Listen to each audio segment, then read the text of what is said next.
मैं तुम्हें मना करता रहता हूं कि पैर मत छुआ करो। पैर छूना असमानता की निशानी है। तो मैं सर्वप्रथम भारत की धरती पे समय समय पे जन्मे सभी संतों, गुरुओं, महापुरुषों को नमन करता हूं।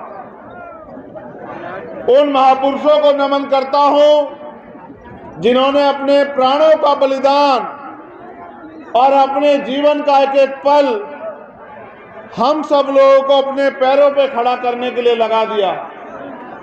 मैं नमन करता हूं तथागत गौतम बुद्ध को। मैं नमन करता हूं संत शिरोमणि सदगुरु रविदास जी को, गुरु नानक देव को, भगवान वाल्मीकि जी को, गुरु घासीदास को, गुरु कबीर को, और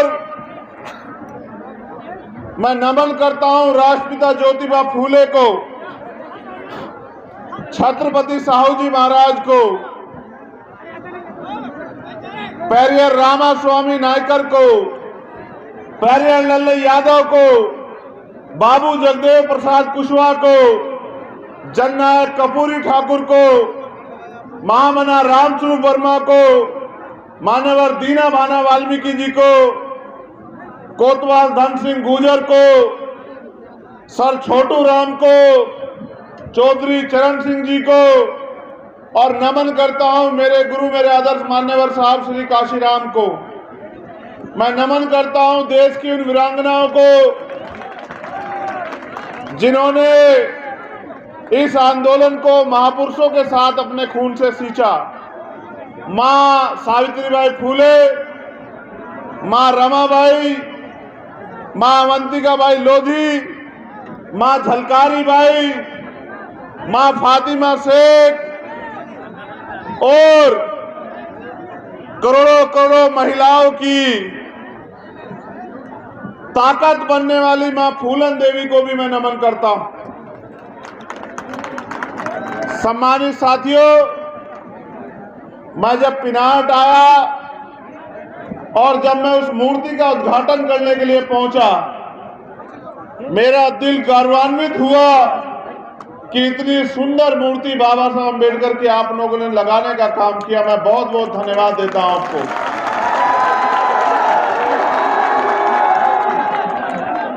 मैंने बहुत सारी मूर्तियां देखी हैं। मैंने प्रदेश और देश में बहुत सारी मूर्तियां देखी हैं। ये एक बहुत प्यारी मूर्ति है, मगर सवाल ये है कि मूर्तियां तो उनकी इसलिए अच्छी हैं क्योंकि उन्होंने बहुत अच्छे काम किए हैं। हम लोग उनको याद भी इसलिए करते हैं, ना वो हमारे जिले में पैदा हुए, ना हमारे प्रदेश में पैदा हुए, ना ही पारिवारिक रूप से हम उनसे कभी मिले बड़े पैमाने पे जो लोग यहाँ हैं, लेकिन उन्होंने अपना पूरा जीवन इस देश में रहने वाले शोषित वंचित वर्गों के लिए, इस देश में रहने वाली तमाम महिलाओं के लिए, इस देश में रहने वाले अंतिम कमजोर व्यक्ति को खड़ा करने के लिए लगा दिया कि वो अपने पैरों पर खड़ा हो जाए। बाबा साहब अम्बेडकर के अथक प्रयास से,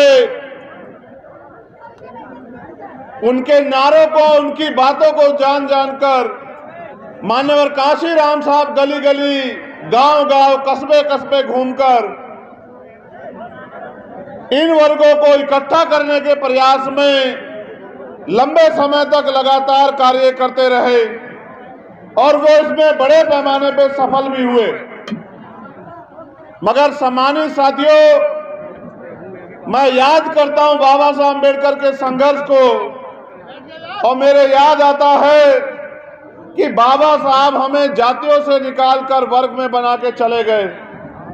उन्होंने इस देश के सैकड़ों टुकड़ों में बटे, हजारों टुकड़ों में बटे अनुसूचित जाति, जिनको हम दलित समाज भी कहते हैं, उनकी सारी जातियों को इकट्ठा करने के लिए उनके लिए एक वर्ग अनुसूचित जाति बनाया और 3000 से ज्यादा पिछड़े वर्ग को, जो जातियों में बटा हुआ, व्यवस्था के आधार पर जातियों में बटा था, उनको अन्य पिछड़ा वर्ग बनाने का काम किया। उनके अलावा जो और अन्य जातियों में बटा हुआ था उसको शेड्यूल ट्राइब अनुसूचित जनजाति के रूप में वर्ग बनाने का काम किया। मैं बड़ा खुश था जब मैंने आज रास्ते में देखा कि हमारे लोगों ने अलग अलग तरह के बोर्ड लिए हुए हैं और वो नौजवान साथी अपने अपने बोर्ड को टी शर्ट पहन के घूम रहे हैं। मुझे खुशी होती है कि आज वो जाति की सच्चाई को समझने लगे हैं, लेकिन मैं उनसे ये भी कहना चाहता हूं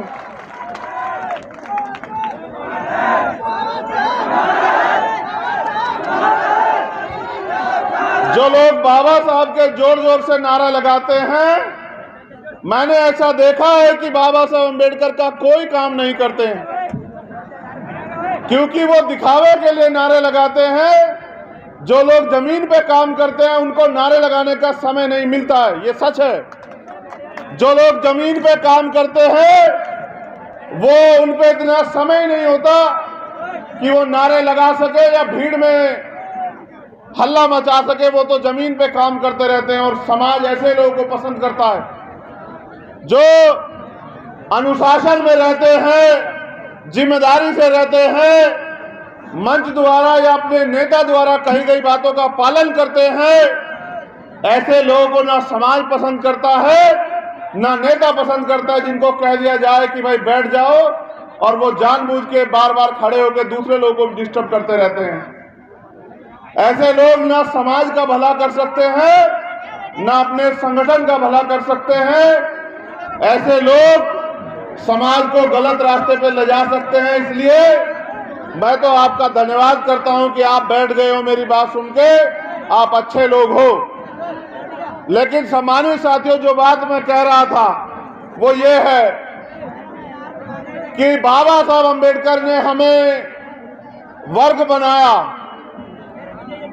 और आज भी हम लोग जातियों में बटे हैं तो हम बाबा साहब अम्बेडकर की बात को नहीं मानते हैं।